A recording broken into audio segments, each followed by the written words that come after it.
suffer, how could he be all powerful? How could we expect him to do anything about the problem of suffering?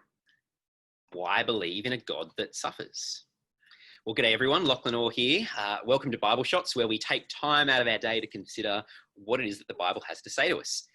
If you've never been to one of our meetings before, welcome to Bible Shots. It is a pretty simple format that we hope, like an espresso shot, leaves you feeling energized and ready to focus on whatever tasks you have ahead of you this afternoon.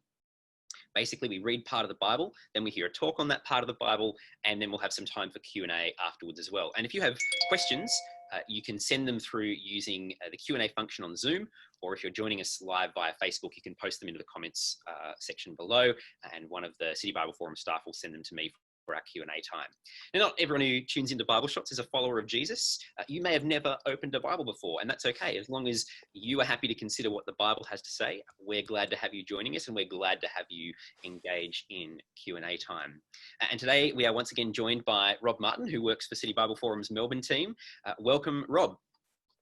Thank you, Lachlan. It's great to be back. Now, you're continuing to take us through our series on Jesus versus suffering, where we're considering one of the biographies of Jesus and how Jesus responds to the problem of suffering and evil. Today, we're talking about expectations, and particularly the expectations that we might have of God and how he would deal with suffering. But just as a bit of a side question, Rob, are there any times where your expectations just haven't been met? Yeah, there's plenty of times actually, and I share one in the talk that I'm going to give in a moment. But there was one particular time a number of years ago when I don't mind a bit of stand-up comedy, and I don't mind going to listen to comedians and watch comedy shows. And so one day I was actually living in Sydney at the time. I was studying at university, and I heard of a festival of comics. And I thought, I don't mind a festival of comedians. So I went along. So I brought a friend of mine along from the college that I was living in at the time. We went down to Darling Harbour, which for many of you know where that is in Sydney. We went down to have a look, to check out this comic festival, which I expected to be a bunch of comedians, but when I got there was actually a bunch of comic books. And so we didn't actually pay to go in because it wasn't quite what I was expecting. I was expecting comedians, not Phantom books and Superman, etc. So yeah, so that was my expectations were quite dashed, and also I was a little bit embarrassed as well because I had dragged a friend along, promising him a day of listening to fine comedy and listening to comics, but in not reading them. So that was my expectations were quite dashed, and so that did impact the rest of my day. I felt a little bit embarrassed from that as well. Yeah. How many cosplayers did you need to see before you realised, hang on a second? Yeah, I don't know. I just got it there, and as soon as we saw the sign, I thought, oh no, this is the wrong comics. This is very disappointing. So anyway, so that was my expectations were quite dashed, and so I was expecting a day of comedy, and I think we just went back to where I was staying. Yeah, I don't know. It wasn't. Yeah, but my expectations were quite dashed, unfortunately. Well, hopefully our expectations of today won't be dashed as we look at the Bible and consider what it has to say, and particularly as we think about the expectations we might have of God when we think about suffering. We're going to look at part of the Bible now. We're looking at Matthew chapter 16, verses 13 to 28. It's one part of the Bible that Rob will be focusing on. That's the bit we're going to read now, which is on the screen in front of you, and we're reading from the NIV. Matthew chapter 16, starting at verse 13. When Jesus came to the region of Caesarea Philippi, he asked his disciples, "Who do people say the Son of Man is?" They replied, "Some say John the Baptist, others say Elijah, and still others Jeremiah or one of the prophets." "But what about you?" he asked. "Who do you say I am?" Simon Peter answered, "You are the Messiah, the Son of the living God." Jesus replied, "Blessed are you, Simon, son of Jonah, for this was not revealed to you by flesh and blood, but by my Father in heaven. And I tell you that you are Peter, and on this rock I will build my church, and the gates of Hades will not overcome it. I will give you the keys of the kingdom of heaven. Whatever you bind on earth will be bound in heaven, and whatever you loose on earth will be loosed in heaven." Then he ordered his disciples not to tell anyone that he was the Messiah. From that time on, Jesus began to explain to his disciples that he must go to Jerusalem and suffer many things at the hands of the elders, the chief priests, and the teachers of the law, and that he must be killed and on the third day be raised to life. Peter took him aside and began to rebuke him. "Never, Lord," he said. "This shall never happen to you." Jesus turned and said to Peter, "Get behind me, Satan. You are a stumbling block to me. You do not have in mind the concerns of God, but merely human concerns." Then Jesus said to his disciples, "Whoever wants to be my disciple must deny themselves and take up their cross and follow me. For whoever wants to save their life will lose it, but whoever loses their life for me will find it. What good will it be for someone to gain the whole world, yet forfeit their soul? Or what can anyone give in exchange for their soul? For the Son of Man is going to come in the Father's glory with his angels, and then he will reward each person according to what they have done. Truly, I tell you, some who are standing here will not taste death before they see the Son of Man coming in his kingdom." Thank you, Rob. Thanks, Lachlan. Now, if you got a pet sheep, what would you expect? Now, when I was about 8 years old, my 7-year-old sister wanted a pet sheep. Now, we lived in a wheat sheep area near Wagga in the Riverina, part of New South Wales at the time. And so there were plenty of sheep around. Now, my sister then received a pet lamb for her birthday. Now, then what would you expect to happen? Now, my sister was expecting a quiet, placid little lamb that she could read books to. We were expecting an obedient, domestic, compliant pet. But our expectations were not met. We were not expecting the animal to grow up. We were not expecting the backyard to be eaten bare. We were not expecting piles of sheep droppings everywhere. We weren't expecting it to butt my youngest brother, who was so scared that he'd never go into the backyard. So our expectations were not met. Now, expectations are important because they affect how you interpret an experience.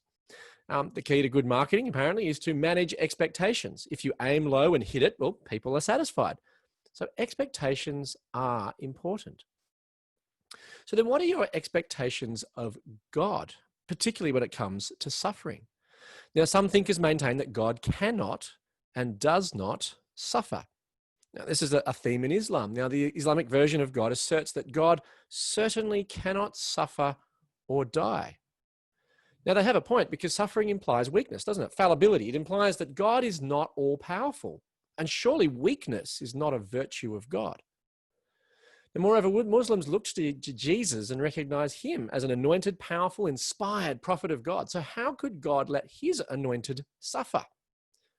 So to Muslims, suffering does not form any part of their expectations of what God can do. Now, and first century Jews had similar expectations about their Messiah, about the special anointed one who was to come. Now, the special one is a theme in many movies, like The Special from the Lego Movie, or Anakin Skywalker from Star Wars, or Neo from The Matrix. A special leader who's going to deliver his people from oppression and bring hope. And the hope of the coming of the special one was a very real and intense one for first century Jews. The hope was that God would send a deliverer to overthrow the Romans, reinstate Israel among the nations, and make a new nation to the Lord of the earth. It would be a physical and political kingdom. So these are expectations of what God is and what God can do. God cannot suffer. There's expectations of what the Messiah is and what the Messiah can do. The Messiah cannot suffer. Yet Jesus had a habit of overturning expectations. Now, when you read through the Gospel of Matthew, you notice that it swivels on a central pivot. And this pivot is Matthew chapter 16, which Lachlan had read for us before. This is because we switch from the identity of Jesus to his mission. We switch from learning about who Jesus is to what he's going to do.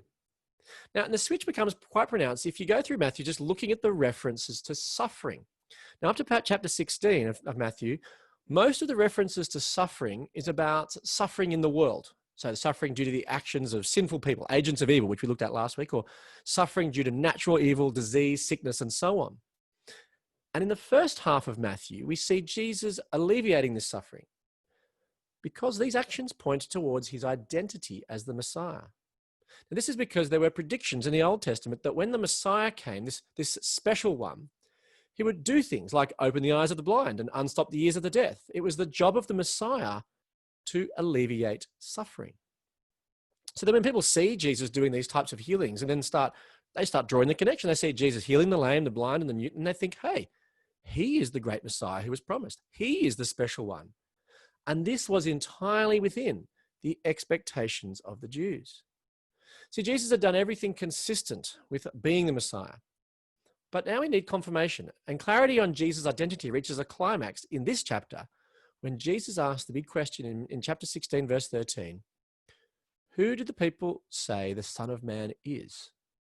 Jesus is asking the question, who am I? Now, like today, lots of people have lots of ideas about Jesus. Notice that many people thought Jesus was a great prophet, but Jesus focuses the question and asks, but what about you? He asked, who do you say I am?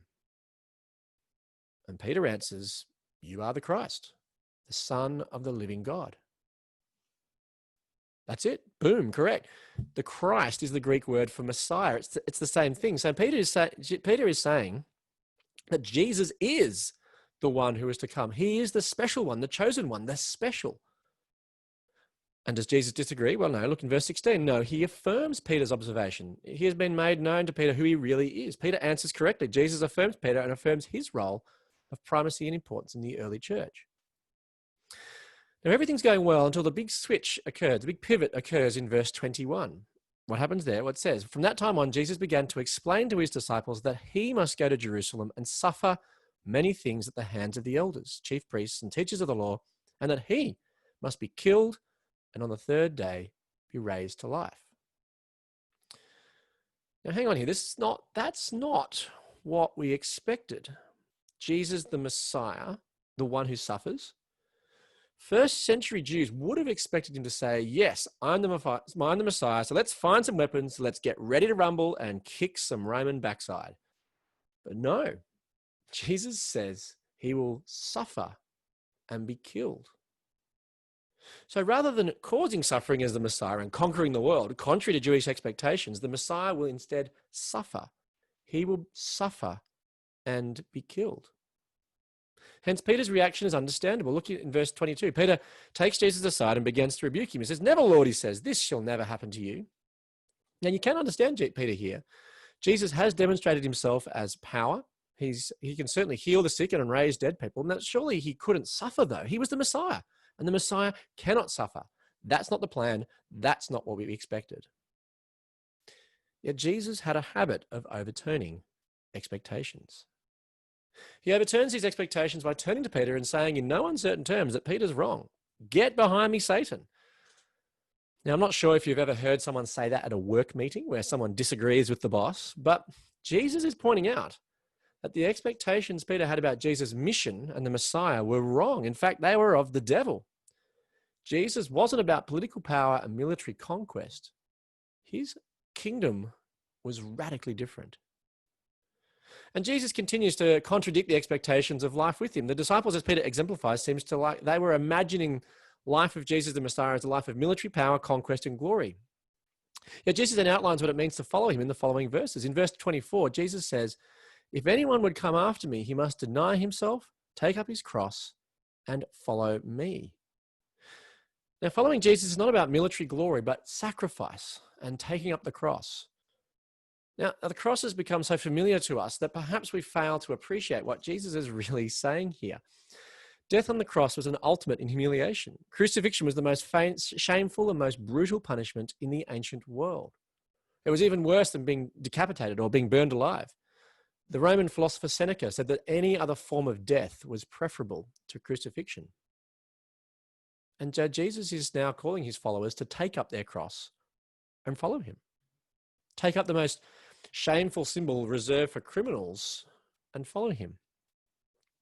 Jesus is effectively saying, you follow me, you'll suffer shame, ridicule, and pain. You will suffer. Now, interestingly, if we were to apply this today, it would be tantamount to Jesus saying, look, take up your electric chair and follow Jesus. Suffering is implicit in following Jesus. In fact, Jesus causes suffering for those who follow him. And we see this later in the book, and tragically, there are countless examples. Often invisible to the mainstream media, there are many examples of believers who suffer hardship, persecution, or even death for the sake of Jesus. Just recently, there was a massacre of Christians in northern Nigeria. Indeed, 350 Nigerian Christians were massacred in the first 2 months of just this year. These people lost their lives for Christ and for his sake. They denied themselves, took up their cross, and followed Jesus to a brutal murder.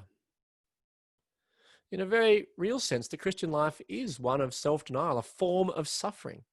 It means to live the Christian life means not having everything that the world offers, maybe not being as wealthy, not having as many investments, not traveling to see as much of the world. But Jesus is asking, what's good of the gaining the whole world and yet forfeiting your soul? Jesus calls people to take up their cross, follow him, and in some ways suffer. Perhaps not what we would expect from someone seeking to gain followers. But Jesus asks nothing of his followers that he wasn't willing to do himself. And Jesus led by example because Jesus' predictions were correct. He went to Jerusalem and suffered many things at the hands of the elders, chief priests, and teachers of the law, and he was sentenced to be crucified, the most painful, shameful death. And I mentioned before that there was a pivot in Matthew, because if you look at the suffering references in the first half, we see it's about the world's suffering. The references to suffering in the second half is actually references to the suffering about the Messiah, what he will experience, what his people will experience, etc. It's very interesting just to look at that shift as you read through the book of Matthew. And it culminates in the death of Jesus, the ultimate death, which he predicts in Matthew 16. And this is the death of Jesus is a terrible tragedy if you were expecting your Messiah to be a glorious military ruler. Yet he's suffering the most degrading and humiliating punishment. If you flick in your Bibles, if you have your Bibles there, or if you've got a Bible Gateway open, and you can flick to Matthew chapter 27. We'll be spending a little bit of time there, Matthew 27 to 46, where we see the ultimate suffering of Jesus, the suffering of the Messiah, where Jesus is mocked, ridiculed, insulted, and spat on. Jesus suffers at the hands of wicked men, agents of evil perhaps. The world has turned on Jesus. In verses 27 to 31, it's the governor's shot soldiers. Then in verse 38, it's the other criminals, and then it's those who pass by. In verse 41, the chief priests, the elders of the law, and the teachers of the law, and the elders mock him. Everyone is mocking and ridiculing Jesus as he dies. And as we hear the venom of Jesus' opponents, there's repetition of save. Look, there's in verse 40 of chapter 27, it says, save yourself. And then again in 42, he saved others, but he can't save himself. They're critical of the offer of salvation that Jesus claimed to bring. They claimed that by dying on the cross, he was unable to save. They claimed he failed. Their expectations was that a dead Messiah was a failed Messiah. Yet Jesus had a habit of overturning expectations. As we saw earlier, Jesus revealed his identity as the Messiah by alleviating suffering. And now Jesus' suffering as Messiah reveals his purpose and his mission. Jesus' mission is found at the very start of the gospel in Matthew 1:21, where it's a part of the nativity reference there, where it says, she will give birth to a son, and you are to give him the name Jesus, Emmanuel. You will give him the name Jesus, because he will save his people from their sins. So it's ironic that contrary to the expectations of the Jewish leaders, it is precisely through taking up his cross in suffering and in death as Messiah that he can save his people from their sins. Now, salvation from sins may feel a bit abstract and irrelevant, perhaps, in our modern world. Many in our society don't seem overly concerned about their sins. People don't see outwardly lament their guilt or go around wondering how to obtain forgiveness of their sins. Yet underneath, I think there still is guilt. People may not acknowledge it. People often suppress it. But underneath, everyone in our culture are sinful people in need of forgiveness. There's a fascinating TED talk by Matthew O'Reilly. He's a veteran emergency medical technician in New York. Now, he's been the first responder of a number of serious medical incidents. And he shared in his talk that there were many people fatally injured asked him, am I going to die? Now, O'Reilly used to lie. But then one day he was speaking with a young motorcycle rider and he decided to start telling the truth. He did start telling people that they were going to die. And the reaction of people facing imminent death surprised him. And as he sat with dying people, he observed three patterns in the responses in those he informed of their news. One was the need for remembrance. Whether it was to be remembered in his thoughts or in loved ones, they wanted to feel that they would be living on. The second was to know that their life had meaning. They needed to know that they did not waste their life on meaningless tasks.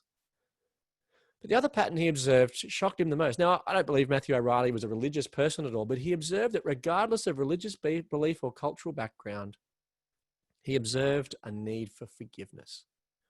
Whether they call it sin or they simply say they have a regret, he claims that guilt is universal.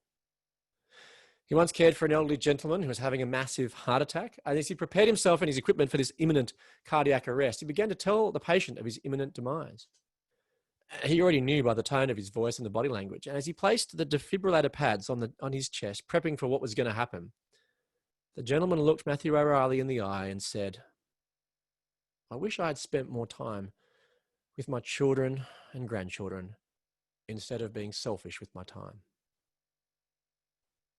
Faced with imminent death, all he wanted was forgiveness.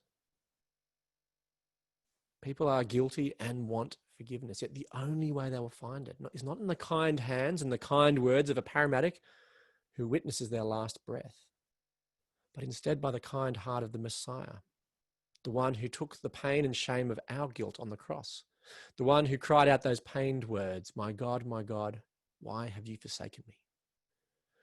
For it is in Jesus at his weakest, in his suffering and God-forsakenness, that he brings forgiveness and salvation from sins, salvation from our impatience, pride, angry words, and selfishness.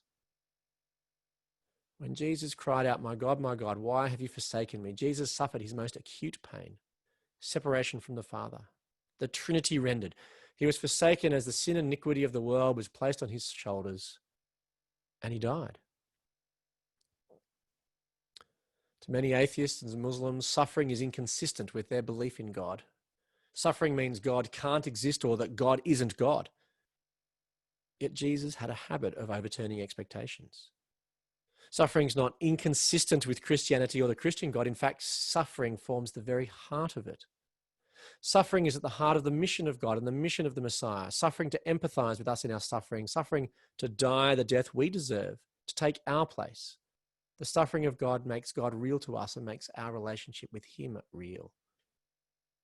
It's precisely the reason that Muslims believe that Jesus didn't die on the cross. For to him to suffer on the cross is to discredit his prophethood. But it's the only way that Jesus can fulfill his mission as Messiah, to save his people from their sins, is by suffering. Why did he do this? Well, because he loves us. He loves us so much that he took up his cross and died for us so that we can receive true forgiveness. So why is there suffering? Well, I'm not always sure. But when I see Jesus' death on the cross, we know that suffering is not inconsistent with an all-powerful or loving God. Where we see Jesus suffering and death on the cross, it can't be because God doesn't care or he doesn't have a plan. In fact, he experiences something of the pain and suffering we experience. In that way, makes God so much more real for us and brings forgiveness. God is good and not removed from our suffering. Jesus, the God-man, lovingly dies for his people. He confronts evil, he experienced evil, and he cries out those pained words, my God, why have you forsaken me?" Jesus indeed had a habit of overturning expectations. Thank you, Rob. We will have some time for Q&A with Rob. So if you have questions for him, particularly based on what he said, but if there are other related questions as well, please feel free to send them in using the Q&A function down there at the bottom of your Zoom panel, or if you're joining us via Facebook Live, send that through the comments down below, and they'll be sent to me as well. We do have some questions coming in, but just a couple of quick announcements. Firstly, if you would like to join our mailing list, or if you have any comments or feedback, the way to get it to us is to email Bible Shots, one word, bibleshots@citybibleforum.org, and that'll come to me. So if you'd like to join our mailing list, good. If there's any last minute updates or any problems, we need to resend out the link or anything like that, or if you've got comments or feedback, please send them there. And also in the future, if you get a message saying that you were declined admission to the Zoom meeting, it is a little problem that we're having with Zoom that we're trying to work through. If it does happen, please let us know. You can send me an email at bibleshots@citybibleforum.org. But also in the short term, an alternative email address does seem to be working, or you can join us via Facebook Live. Now, Rob, we've got some questions that have come Right. through. So there's a couple of things here. So one is more suffering generally. Why is suffering so random? There often doesn't appear to be any rhyme or reason behind it, and it's inequitable. Some people suffer a lot more than others, and that's true of whether people follow Jesus or not. Mm-hmm. Yeah, why is suffering so random? That's a big question. That's a difficult one in many ways. At times, suffering is probably less random. I mean, there are some situations in which you can predict suffering, like if you make unwise decisions. And this is part of what the proverbial wisdom would say, that if you do silly things, you'll kind of guarantee yourself suffering in some sense. So in some sense, it's that kind of suffering is not particularly random, that there's a sort of some degree of predictability about it. But I take that sense of the question is that certainly things like disease and sickness, etc. Why is that so random? And I think that, again, we talked about that a couple of weeks ago, that in the last two talks combined, I suppose, really we've answered that question in some sense, is that some reasons we just don't know. Like, why is it random? We just don't know. Is it because the universe is mindless? I'm not quite convinced that's the case, because I think that raises other problems. But about the very nature of why we think suffering's bad in the first place. Yeah, I think it's a difficult question. Why do we know? And I think in the end, as we've talked about last week in particular, that what's the reason for some time? We just don't know. We haven't been told at times. And so why is it random? We just don't know. Sometimes there's a bigger plan. And I used the illustration last week of Bilbo Baggins in The Hobbit. He was having an adventure, seeing things going on, but there was things going on around him which he just didn't quite comprehend and didn't quite understand. It seemed perhaps a bit random to him, but when you pan back and see the bigger picture, you actually see, this is not entirely random. There's actually a plan, there's a bigger purpose, etc. here, but at the moment we just can't see it. So I think that's part of one of the things, one of the ways in which certainly the Bible reflects on that there is a bigger plan that we just don't know enough to be able to make a proper appraisal. So yeah, but it can feel certainly random, but I think that the hope of the Christian message is that there's hope in a good God who we can trust amidst what appears to be random. Thanks, Rob. So another one that's come through. So historically, Christians have continued to affirm that God cannot suffer, and Jews and Muslims would hold that view as well. But Jesus suffers, and you called him the God-man. So was he God or not, or does God suffer? And is that an Achilles heel for Christianity? Yeah, that's a good question, and I think I did call Jesus the God-man because that's how he's certainly, I think, how the New Testament paints him. Certainly, I confused some of the passages in the talk there where it talks about that at the beginning of Matthew talks about Jesus being Emmanuel, God with us, and so I think there's a very real sense in which Matthew believed God to be coming in the person of Jesus, and those passages also recognizing the identity of the Messiah actually in the Old Testament refer to God himself coming. So I think the idea is that within the Gospels that we certainly, the writers there understood Jesus to be the Messiah. So I think that sometimes perhaps the impassibility of God, or the fact that he can't suffer, perhaps may come more from Greek or sort of more classical conceptions of God, perhaps, than what the Bible actually reveals. And that's really what our project is in this series, God, Jesus versus Suffering, is to look at, well, we may have ideas about what we think suffering should be and how God should respond, but I think that when we actually read the scriptures, we actually see these do challenge some of those notions. And I think that it's quite clear that that Jesus is God, Jesus is God incarnate. God is come and he does suffer and he does die. Now, that does challenge some notions of God and his ability to suffer, etc. And there's been a lot of work done on this topic, but I think that there's a mystery here and a challenge. But at the same time, I think that there's a very real sense in which in Jesus, God really does suffer. Now, God the Father, does he suffer in the same way? That's a different question. And perhaps, again, we're not so told so much in this. And I haven't been focusing on that in this particular series. That's another question, perhaps, for another time. But I still think that we need to look at the person of Jesus and the fact that the greatest moment in the Christian message, which is the death of Jesus and then his subsequent resurrection, which we'll look at next week, is this rendering of the Trinity and of the death of God in some sense. That's a mystery. It's a challenge. It doesn't mean that God himself dies in entirety, but otherwise, if Jesus didn't really die and he wasn't really God, then the heart of the Christian message, the atonement that comes, I don't think would really work. So there's more to answer that. That's the beginnings of an answer. I realize it may not be satisfactory, but I hope that's at least gives something of an answer there. Thanks for the beginnings of an answer there. I think one more, although we are technically now over time. I'll try and smooth the question out a little bit, but the Old Testament seems to suggest that a lot of times suffering is because people weren't listening to God. Mm-hmm. So a lot of times the Israelites suffer because they ignored God. Yep. Does that suggest that actually if they obeyed God, there wouldn't be suffering?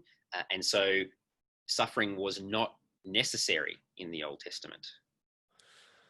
It's an interesting question. I mean, I'd affirm the first part, definitely, that there was certainly the suffering of punishment and exile from the Old Testament people of God was because of they didn't obey, and that was very clear. I don't know if you could draw the conclusion from the opposite, that if they did obey, that they would never suffer. I think that draws they wouldn't suffer as a result of being punished by God. I think that'd probably be a safe way of answering that question. They probably would be suffer perhaps in other ways, but it wouldn't because they disobeyed God and they were then receiving the punishment from that disobedience. And I think that's really what a lot of the suffering in the Old Testament was due to their disobeying the promises of God, etc., or the covenant that He'd made with His people, that God said, you do this, but if you don't do this, then there's going to be this suffering, and that's what happened. They didn't obey and they suffered, so it was kind of expected. Partly a hypothetical question if they did obey, but I think that was also the goal of the Old Testament, certainly the goal of the promises of God, is obedience or being connected to Him. Being connected to God will actually lead to blessing. So in some sense, there will be, yes, suffering will certainly be ameliorated. But in terms of all forms of suffering, that's where I think that becomes I'd have to understand the questioner and the question where they're coming from with that a bit more, because would that mean that all forms of suffering would disappear? Well, people would still die. There would still be sickness. There would still be disease, etc. But they would still be in the context and the place of blessing rather than that of punishment, which I think is the contrast that's being drawn. Yeah. Yes. I hope does that sort of begin to answer that question? I think that's I think so. So just to summarize your answer, I think you were saying that a lot of the suffering is kind of, you see Israel on a national scale, they reject God and they suffer as a nation. Correct. But that doesn't necessarily translate to the individual. And I guess that's one of the things Job picks up on, where it does. Although I think it would still translate to the individual in a sense. That's why, because if the nation is obedient, then the individual is a part of the nation, will certainly benefit from that. I suppose it's more the purpose of suffering was in the Old Testament was often punishment for disobedience. That's a certain form of punishment, suffering. But I suppose you have to, when a questioner asks about what the suffering in the Old Testament, what type of suffering are they talking about? Because the Old Testament does draw a specific answer about the reasons for them being exiled, for example, or being taken over and moved into captivity and occupied, etc. Because that was because of their disobedience and their idolatry, etc. So that was kind of predicted, but so that's one form of suffering. But even in that sort of place of blessing, it was still incomplete. It really needed the next iteration of the way that God has revealed Himself, ultimately in the person of Jesus, to provide the true place of where the suffering will be ameliorated or ended. And that's what we're looking at next week. So that's why people have to come back to hear the good news about when suffering will end. Excellent. Well, that was my final question before we wrap up, is we're looking at Jesus versus futility. And what are you looking at next week? Well, you've just answered it. So thank you for that. Yeah, we're looking at what is suffering futile in the end, or is there hope? That's really what we're looking at next week. Excellent. Well, thanks for speaking to us and opening the Bible with us today, Rob. Thank you all for joining us. And we'll look forward to you joining us next week for the final week of our series on Jesus versus suffering, as we consider Jesus versus futility. We'll look forward to seeing you next time. Until then, have a great week.